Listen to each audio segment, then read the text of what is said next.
Kasese badde mu bizibu bingi mu Rwenzori region nga bwe mubimanyi n'olwekyo bwe tubanga tetunaba kukakanya amazzi mu mugga ate n'otuleetamu akavuyo akalala k'okutema district awo oba tutukoze bulungi oba tuli mwagazi wa mirembe.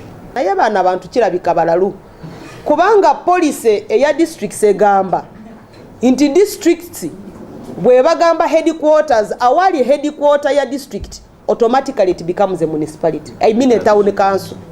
Kati ngebwera district gye bagambye yebwera eyinayo town council eya Mbondwe Rubiri ha town council mu kifo ky'okugamba nti Mbondwe Rubiri ha town council yejja kubeera headquarter eya district yebwera bagamba bwera sub county bakubanga bwera sub county the chairman is NRM. Omuntu osobola otya okuyita mu district yemu katugambe ogenda ku district headquarter eyiyo oliwa ne Kampala naye ne bakugamba nti headquarter eyiyo eri Mubende. Sibya bwenganya ate bina motive etali relevant to our situation now.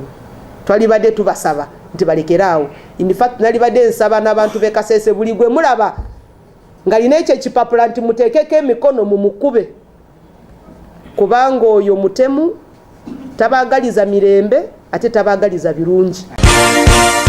This is Kingdom TV.